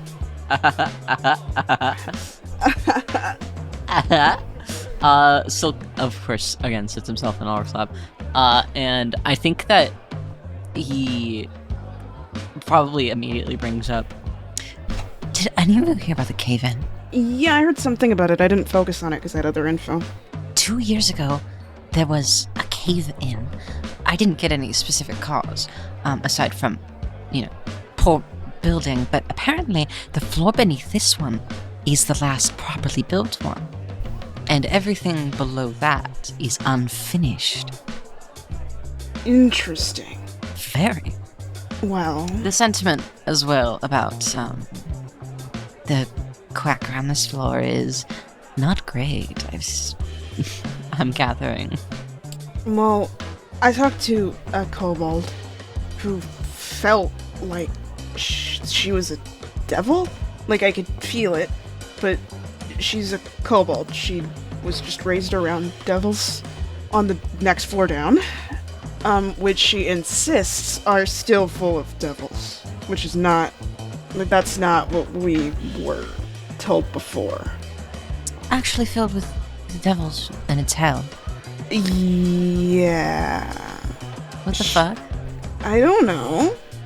I suppose that's where Belcora's getting all her contracts, maybe, because she's made contracts with many a devil and demon. Yeah, but it's the fact that they're still there. Because I thought maybe the kobold is older or some things with it. She's 12. 12? As an adult, they're an adult, I guess. I don't really know as much about kobold age, but she's an adult. Yes. No, I She's understand also the your sentiment. person that was doing the penis art on the wall. The Phallus. Yeah, I don't even think she realized it's a dick. She says she was copying other art. That's hilarious. She worships Nocticula, which was cool and a surprise. Oh. That's not a bad thing. I'm just... Oh no, That I is just surprising. wasn't expecting it. She also... she... It's like, I don't even say it. Well, she doesn't really like living in the vaults, so I offered her accompaniment up. But, I had to... Oh, you saw her slowly sinking closer to the table on the map? He's trying to explain it. He's like really struggling. He's like, well, I don't. It's, well. What? She's kind of like hovering, maybe like 15 feet away.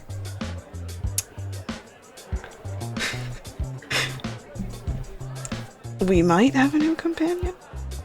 I don't know. I wasn't trying. She tried to call herself a minion, and I said, please don't. A minion? We don't have minions. Yeah. Bobo, can you bring me my drink? Oh yes, 1 second, Master Silk. Thank you. Borbo It's hops strange that away, you'd want that. comes, brings it back, and starts giving you a massage. Thank you, dear. Yeah. Dromai is 10 feet away now. So there's that. Well, I suppose it's not a horrible idea to have somebody who, maybe knows this floor better around with us, but, is she... I mean, I think the intention is that she wants to leave the vaults eventually. That was Of the whole. course. Yeah, because she explained that she doesn't really like... Her clan apparently works with the devils on the next floor, and she doesn't really fuck with that. Oh my. It could be dangerous. I do want to make sure that anyone who wants to leave the vaults can, especially if they hate it here. Though I just don't want to put this person in danger, if that makes sense. That's fair. I mean, I also don't like putting people into unnecessary danger. But she has lived on this floor. Or the floor below. Can she fight at all? I didn't ask. I was mostly asking her about the vaults and stuff. think it's no problem if she knows how to take care of herself. But I won't say no. I'd like to help her get out. Oh, yeah. But, doing that may have to wait until, She intended on tagging all of the floors above, so I think that should probably be fine. And no harm in that, I guess. So,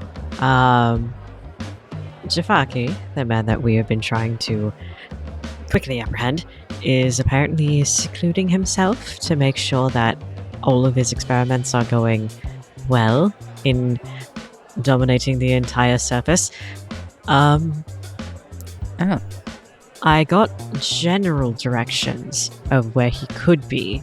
Apparently this place is a maze, which is why I mentioned your map, Silk. They don't know if his experiments are completed. The only way that they'd be able to tell is if the flesh warps were on the surface. Oh. So we can't get a good read of it from down here either. We'd have to go up and see for ourselves, but that takes time. We could get to him immediately, but apparently he's very paranoid.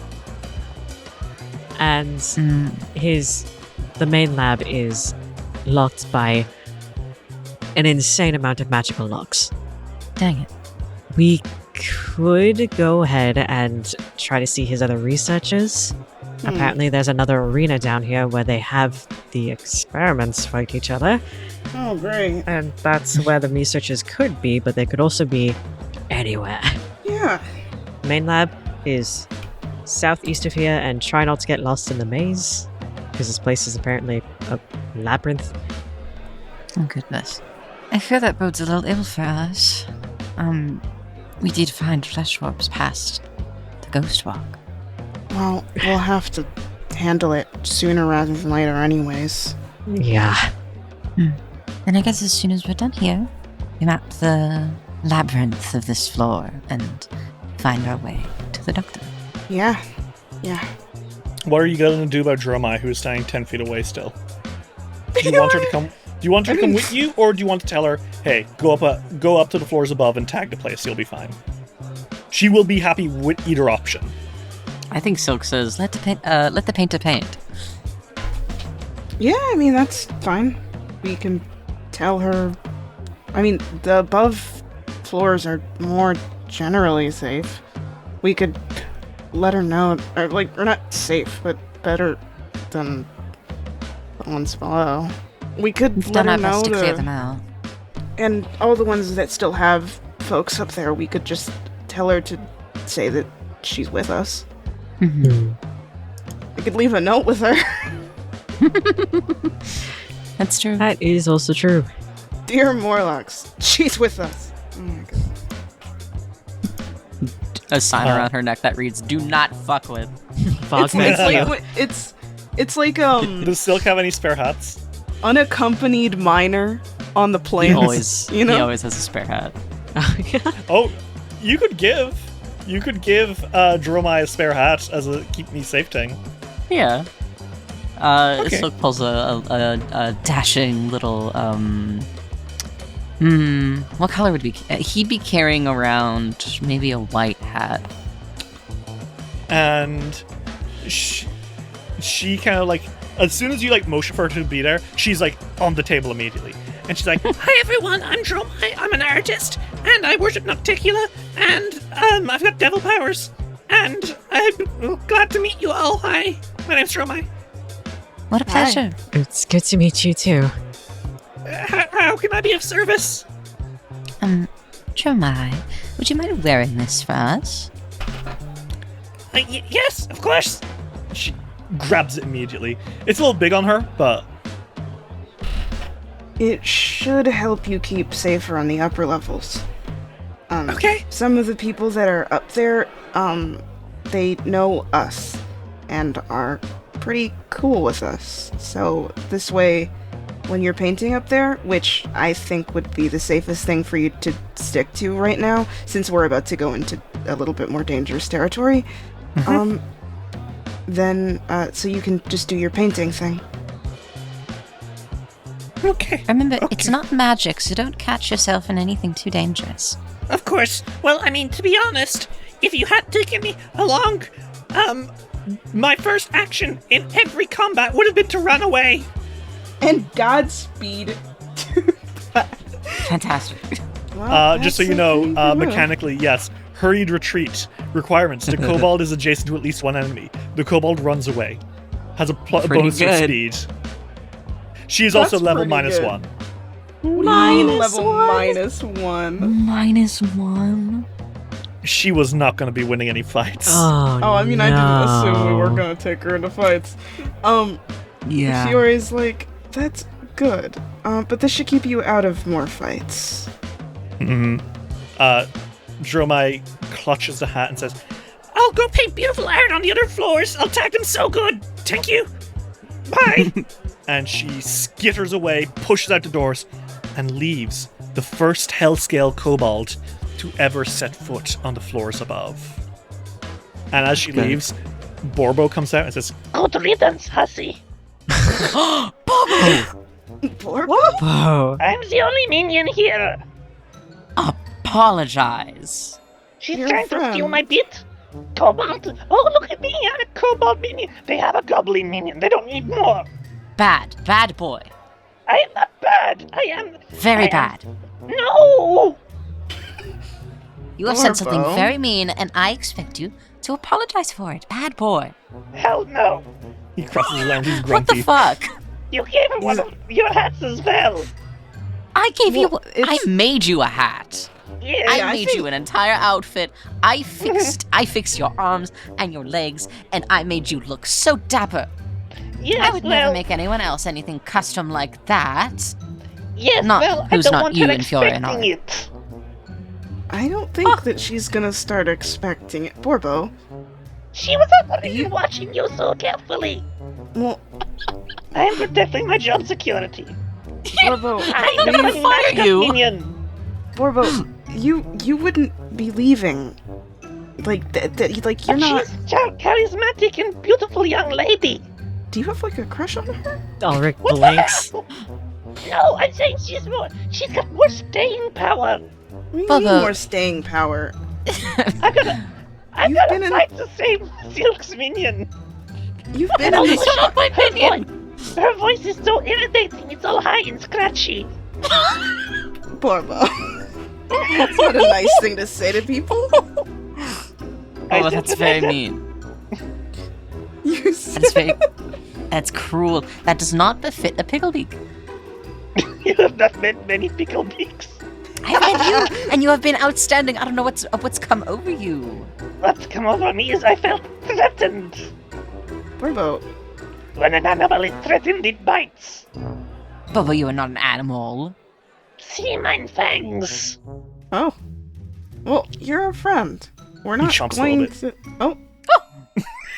Like he's got the puppet jaw. He goes, That's pretty impressive. I gotta say. No biting. No. he's got no, very it's- blunt teeth. It's impressive. It is. But Borbo, we're like you don't have to worry. Silk's not going to replace you. He I should certainly hope not. custom made you clothes and the rest of your body. He's not gonna. He likes you. I think he cares about you. I only do this for people I love with all my heart. And Bobo, I love you.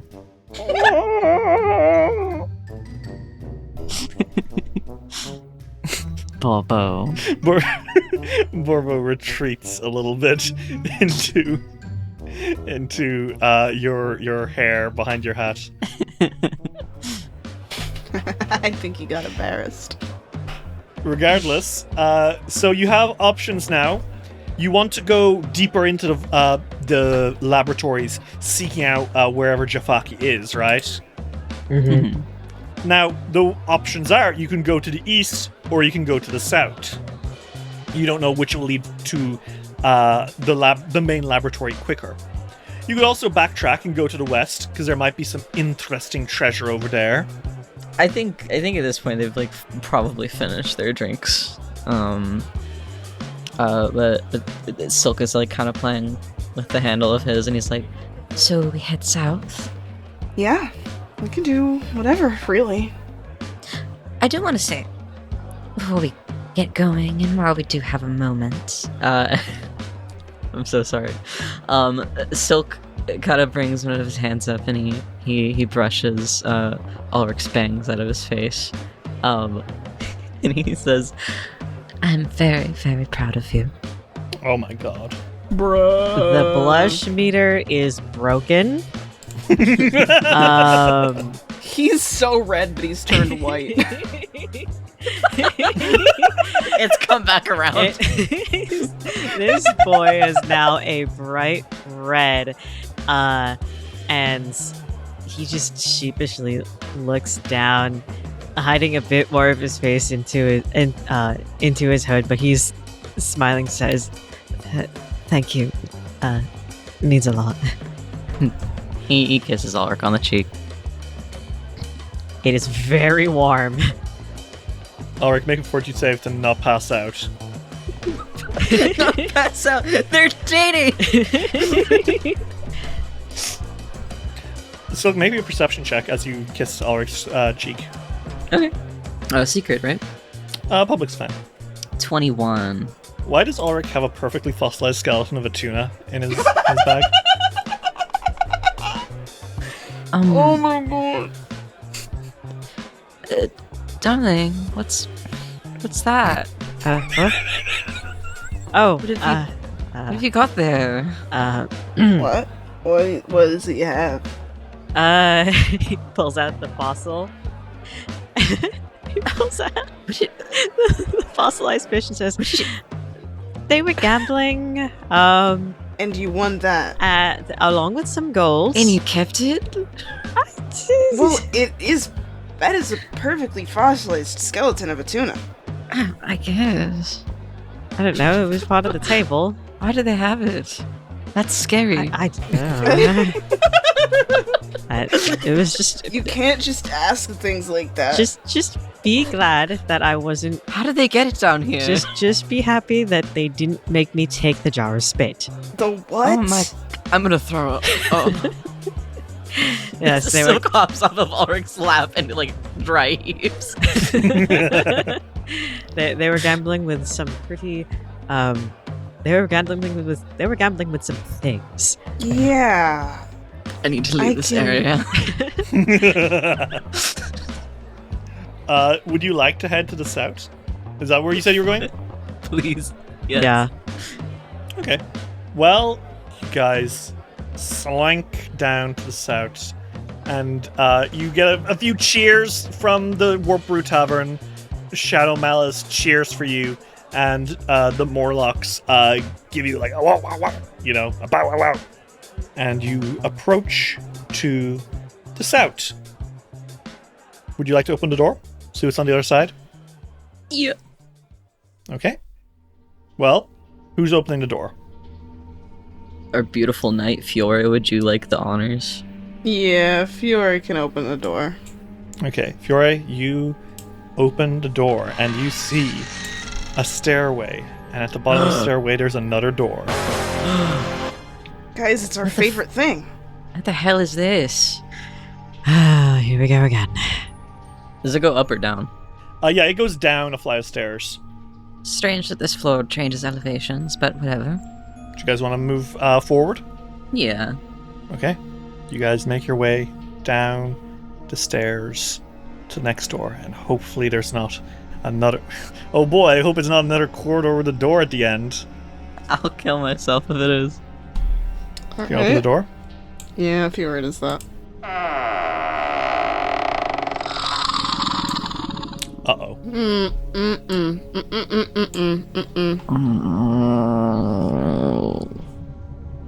No, too late.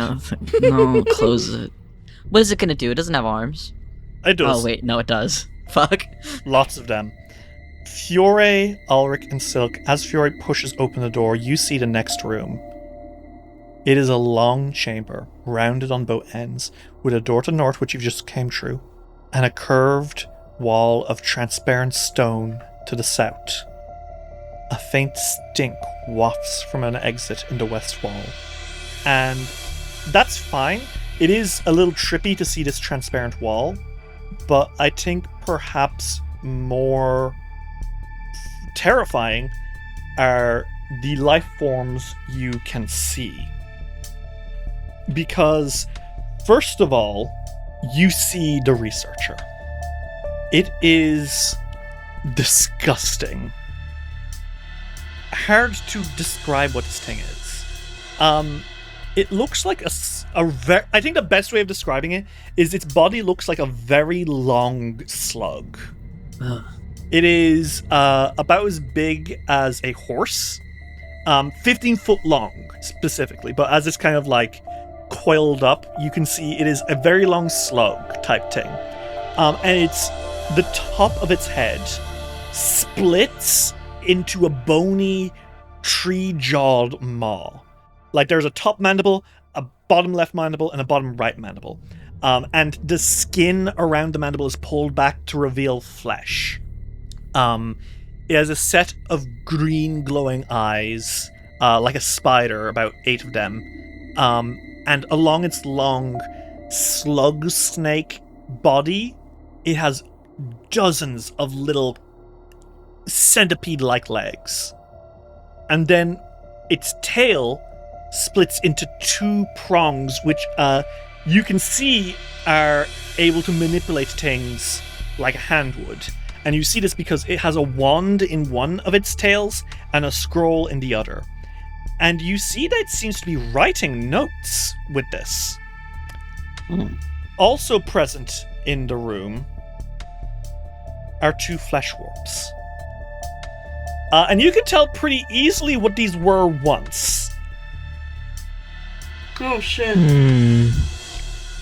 Once, these were probably Morlocks. Except they now have metal sprouting organically from them. Their lower halves of their face have been elongated into a permanent metal-fanged grin. They have plates of metal that are kind of sprouting through the skin every once in a while, giving it an almost Terminator look.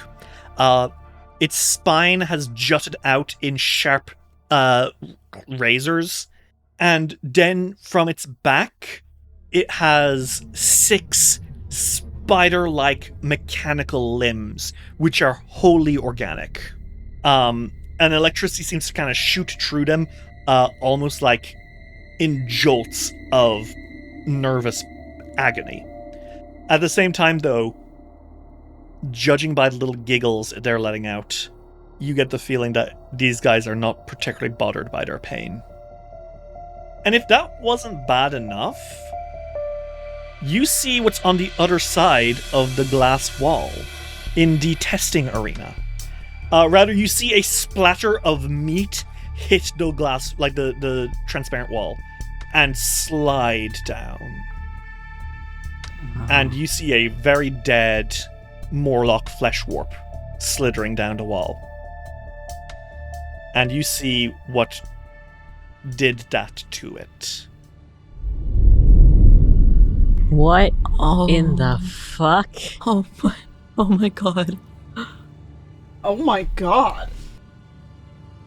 I don't mean to be hyperbolic, but this is the worst fucking thing you've ever seen, and it makes you want to puke. Imagine a water elemental. The way that it flows and shapes itself. It's almost like a living wave. Now, imagine instead of water, it's liquid flesh. You can see through the strands of jelly-like meat that make this thing up, bits and bobs of creatures it's devoured.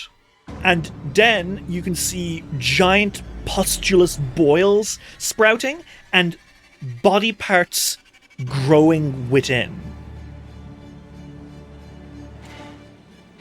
It's a jelly-like flesh which appears to be, for lack of a better term, organically growing other flesh warps from it. Like, you can see like a bit of a grotlet pointing, like poking out from its side. You can see more of those Morlock things. It's like they're being birthed inside of it. Most flesh warps you need to have a subject that you experiment this to. This seems to be spawning them like a weird amniotic sac. Ew. I'm gonna be sick. And it seems to be fighting these smaller Morlocks and destroying them. And this Sugati, the caterpillar monster, the scientist, is watching and taking notes with a very focused, intense face. And then one of the Morlock flesh warps turns around and looks at you. And it calls out, but not in common. It's like it opens its mouth and it sings. It points at you and it goes, "Oh!" And immediately the other Morlock flesh warp's head, with its weird spider-like legs, it flicks to look at you. And the Sugati here turns and looks over its shoulder. This green, wormy fuck. And it chitters its jaws together, and you hear it speak, but not out loud. In your minds. With telepathy. Well. New subjects, perhaps? You are not supposed to be down here. Jafak, you will be most pleased to know we have surface dwellers here. Now, how did you come to get here? What? Oh, you like the Shangri-La? It is most impressive, no? Don't worry. You'll have a chance to meet it face to face. And evidently, these Morlock flesh warps hear his command. And they surge forward, using those mechanical spider legs to shoot forward, metal fangs bared, and eyes glowing with hatred. The three of you seize your weapons and prepare to fight back against the nightmarish creatures which stand before you. And that's where we're going to end the session today. Everyone stop recording. Wait, don't stop recording. No. Don't stop recording. Okay. Why? Guys, baby tree raiser was seen. Oh my god, you're kidding! What? He was seen. Show it to me! Where was he? Show it to me, please! He was literally seen in Ohio. Oh, thank god. Show it to me! God. Show me to me. Okay, you can stop recording now. Stupid.